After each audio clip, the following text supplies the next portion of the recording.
Hi, Bruce here again. This time with a look at my Travis style guitar from scratch book, which looks like this. Travis style comes from Merle Travis, who played back in the 40s and 50s, and actually he didn't invent it, but he brought it through from the black kind of ragtime tradition of the early part of the 1900s. And what is essentially going on here is, on a piano, the left hand is in charge of the bass line, keeping a bass going, or chords. The right hand does melodies and harmonies. Well, on the guitar, you need one hand just to hold down the chords. So you've only got one hand left, so the thumb does the job of the bass line, and the fingers can take care of the melodies and the harmonies. So, the trick in this style is to make these two parts of your hand, thumb versus fingers, completely independent. It takes time. I'm not sure how I learned how to do this exactly. I know it took me some years. I didn't really have any direction. I didn't have any help. I'm hoping I'm going to be helping you to do this. I do know that it starts with the thumb, and I want to go back to page 5 in the book. And let's just take an A minor chord. It's the easiest thing to hold. Won't need the whole chord right away, just need the thumb. And the thumb has to do this. The A minor is a 5th string root chord. The A note is on the 5th string. So the first note that you play is the root note. And then you alternate that with some other note. In this case, it's the E note on the 4th string, which is the 5th above. 1, 2, 3, 4, 5. Okay, so it's the 5th. So here's what the bass line sounds like. And we'll count it. 1, 2, 3, 4. 1, 2, 3, 4. We might as well go ahead. You could do that for 20 years, and you still wouldn't have it clean. When you add the melody notes with the fingers, you need to challenge the thumb with the fingers. So what's actually happening here, you think that you're training the fingers to play something, but what you're really doing is training the thumb to ignore what the fingers are doing. It's got to just, tunnel vision. It has to keep its job going. And this is the trick, and it's going to take some time and some effort to do it. I think this is a way to sort of sneak in the fingers in the least confusing way. So here's what we're going to try first. The measure will be 4 beats, 1, 2, 3, 4. We've been doing 1, 2, 3, 4. Let's add one note on count 1, and it will be added as a pinch. Pinch meaning the two fingers coming at the same time. So the bass is 5, 4, 5, 4. Other chords will have a 6, 4, but right now we're just doing 5, 4.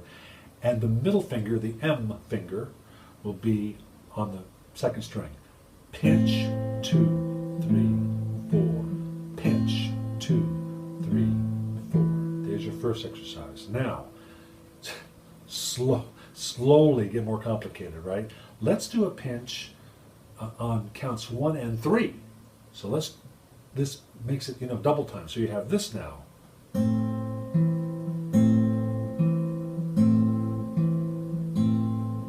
Okay. What about putting a pinch on count 2? That would sound like this. So the count is 1, 2, 3, 4. 1, 2, 3, 4. How about putting a pinch on 2 and on 4? So how about 1, 2, 3, 4. 1, 2, 3, 4.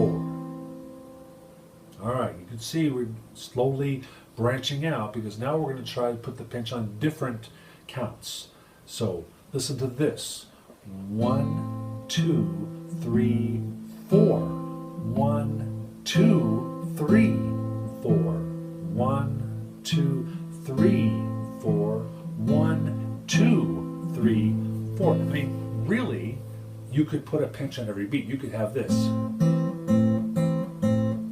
I don't know many melodies and songs that do that. I think you're going to have more combinations of, quarter notes and eighth notes and half notes. So I'm not sure that that's that. It might be useful. Wouldn't hurt you to do that as well. Okay, that's all been with the middle finger. Well, you've got two other fingers. And so the next thing is to take the index finger and stick this into the pattern. So still with the A minor chord, index finger on count one, and we'll just mix it around into the different beats. So it'll be 1, 2, 3, 4, 1, 2, 3, 4, 1, 4, 1, 2, 3. Okay, well, you can, if you want, if that's too much progress at once, you can go back and apply the index finger to page 6, where we were mixing it from count 1 to 2 to 4, a little more, not quite as complicated. But I'm going to keep going. We got the third finger. Let's add the third finger in this slightly more complicated, fashion. So now we have this ring finger, first string, 2, 3, 4, 1, 2, 3, 4, 1, 2, 3, 4, 1, 2, 3, 4. Now, why not play two strings at the same time? Let's try twinning the first and second strings. It'll sound like this. Now let's twin the second and third strings. So we have this. Now let's triplet. Let's do triplets. So all three fingers. And now the one you might not think of, let's just do the index and ring finger. Let's leave the middle finger out of this. This sounds like this. Different sound. It's good to be able to do any of these, to generate any of these sounds. That was page 7. Page 8. Let's mix the strings up now, right? You see the next step of the process. So now we've got this. Third string, second string, first string.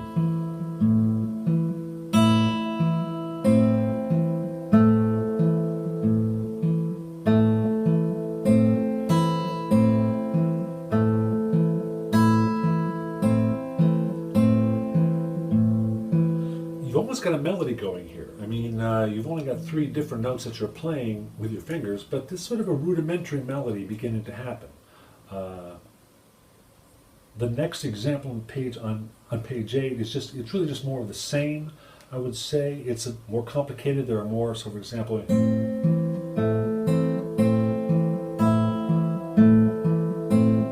almost a melody. You can play through the rest of that. Get that experience. Page 9, there are the chords that do not, that in fact have a 6th string bass. Okay, so now G is probably the one that, is easiest to work with. Make your G chord. And actually, you don't even need the pinky or any other finger down on the first string, because you don't need any finger on the 5th string, because you're only going to be playing 6, 4, 6, 4. That's it. So one finger will do it. And that's good, because you're going to need all your other fingers to play melodies at some point. So it may be something like, well, in fact, we'll be doing it in a minute, but just so that you understand. And all my other fingers, I can't afford to leave them down in the chord. To keep them handy. Okay, so backing up, 6, 4, 6, 4 counts. 1, 2, 3, 4. Let's add the fingers. 1, 2, 3, 4. Middle finger. Let's do double time. Let's do some different beats. 1, 2, 3, 4. 1, 2, 3, 4. 1, 2, 3, 4. 1, 2, 3, 4. Let's mix them up.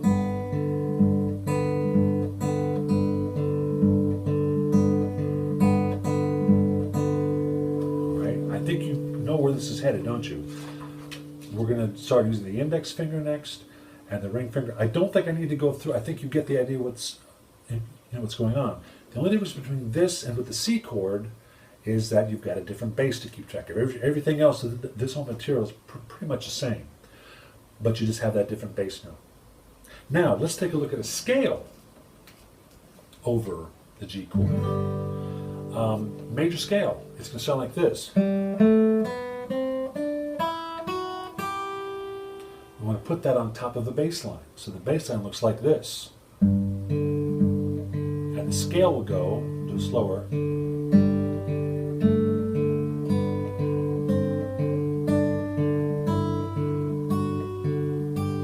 And back down.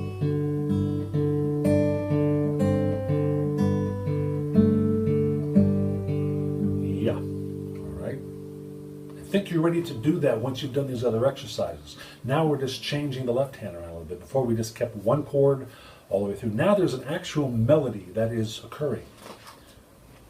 Okay, let's see. The G, when you're in the key of G, which we're going to be, beginning with, you'll be playing an A minor chord in the key of G, and so you really put the very same scale over an A minor bass. Now this would be a 5th string bass. This goes back to what we did before. But the same scale can be played. So we have this. And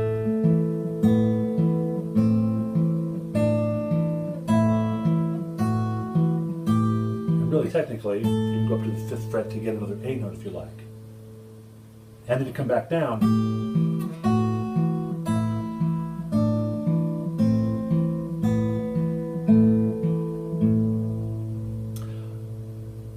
Another example of what to do, mixing these notes up. Let me just play it.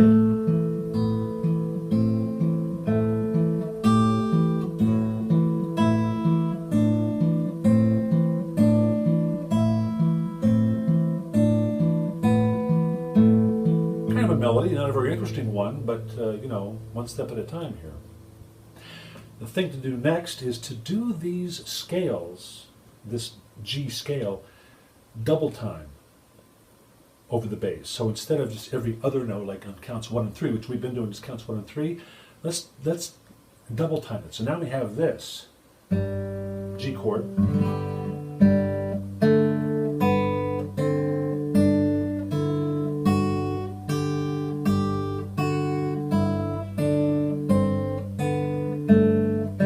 How about the A minor chord? Same idea.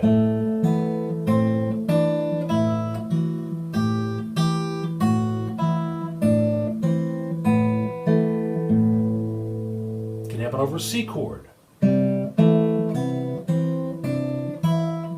Sounds kind of funny. When we get to this, it sounds a little funny, but it's right. You need to be able to catch those notes during a C chord. Usually the notes that didn't sound so good are not ones that will get chosen for the melody during a C chord anyway, so don't worry about it. G scale over the E minor chord, the D chord. Let's take a look at Camptown Races. Key of G, it's going to have the G chord in it. It's going to have the D chord. Now the thing about the D chord is that the 5th or the 4th string is the D note. That's the root of the D chord. That's not good for us, because that would mean having to alternate 4 and 3, and I can't really do that. I want to keep my first 3 strings for the melody notes. So instead of playing part of the D chord, like you might like in a 12-bar blues, something like that, we're going to grab a note that's in the bass for a D chord. And it's going to be the same note, like in the D chord, this note on the 1st string, F sharp, there's one on the 6th string as well. That's the one we're going to use. So our alternating bass will be a 6/4 rather than a 4/3, which it would have to be for D. This D slash F sharp, D over F sharp.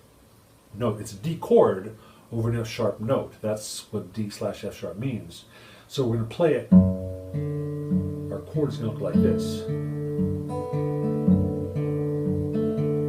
6/4. And then of course the C chord, we'll be using that too. And we'll get our melody on the first 3 strings. So here's how it's going to sound.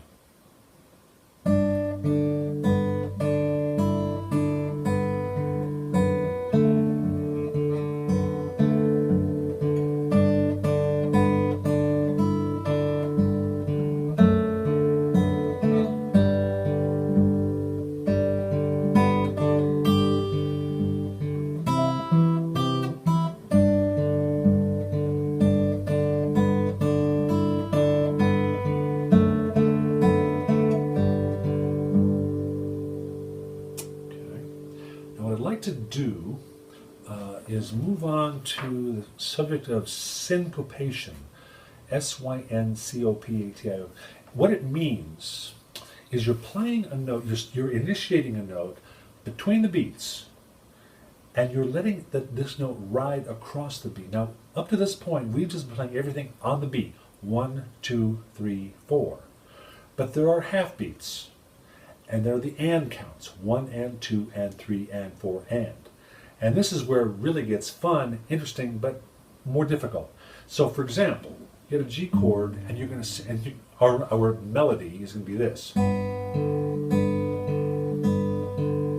Okay, 1, 2, 3, 4.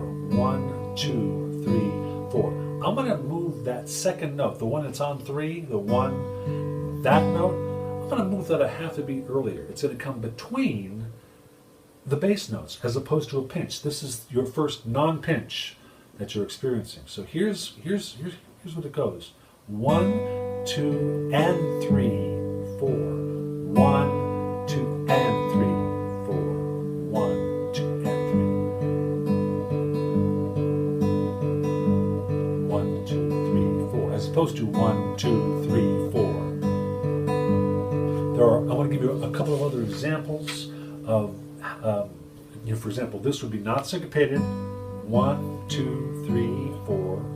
This would be syncopated early. 1, 2, and 3, 4. Now, another example of not syncopated, 3 pinches on counts 1, 2, and 3. 1, 2, 3. Okay? Let's take that third beat and bring it early. So you have this. 1, 2, and 3.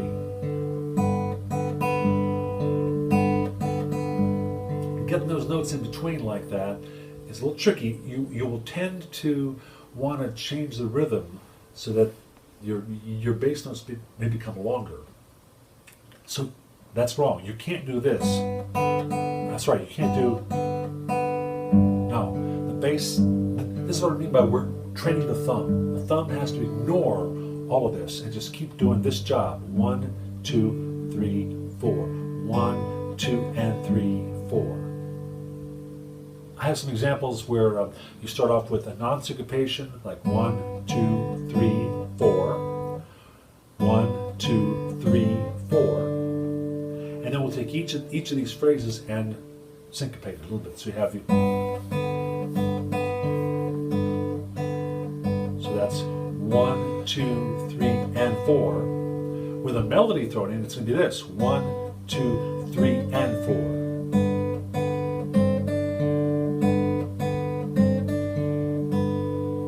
More examples of how to manipulate this, and lots of examples. What I want to do is to move you through to Camptown races again with these syncopated notes thrown in. Okay, so this is how they're going to work in practice. I'll go slow so I get it right. You really, when you start playing this style, you don't really keep track of the same syncopated note every time. You sort of just let your whim decide whether you're going to change a note or not, syncopate it. And at this point, you have no whim. Have no whim. Just play what is written. I'm going to try to play exactly what's written here, but every time you run through a verse, you would do it differently. You would try to do it differently. That's part of the style. So here's what I have written on page 34. I hope it's like this. There it was. First syncopation. 1, 2, 3, 4. 1 and 2.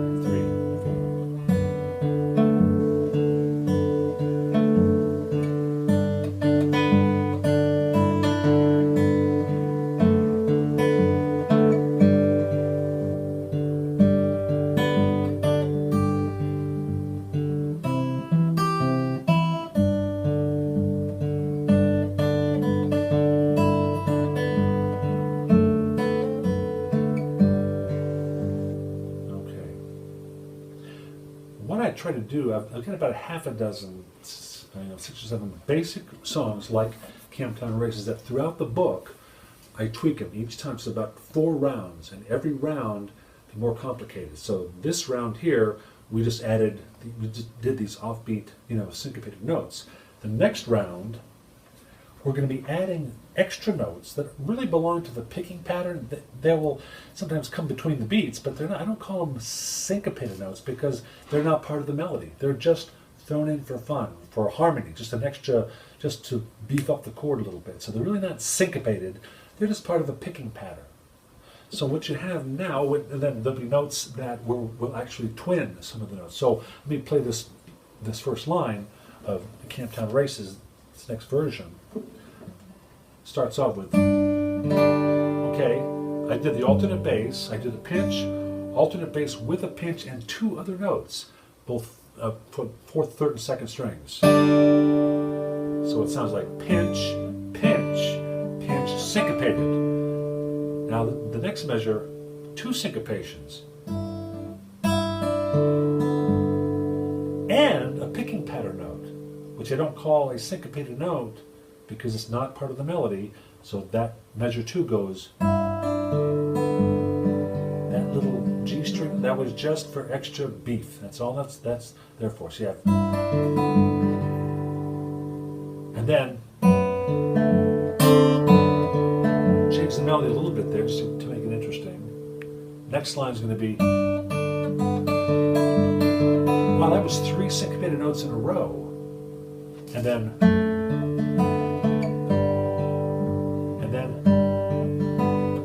sorry, it's,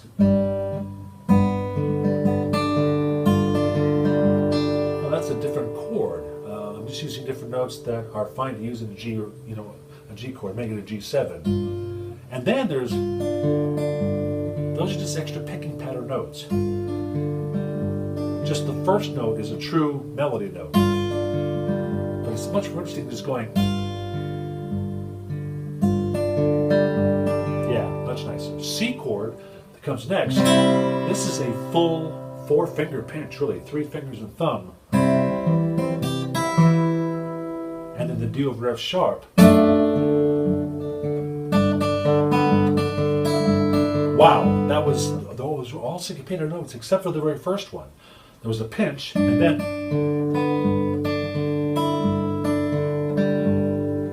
finally,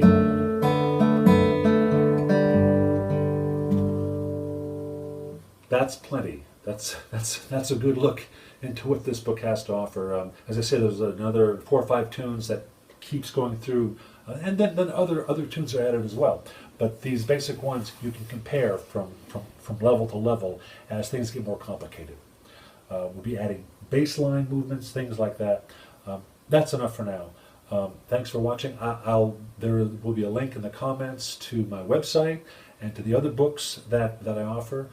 If you want to just learn finger picking for a vocal accompaniment style, Travis and just arpeggio, fingerstyle guitar from scratch really has more of the accompaniment style. This is more of a lead, playing chord melody style playing. So check that out if you're more interested in that.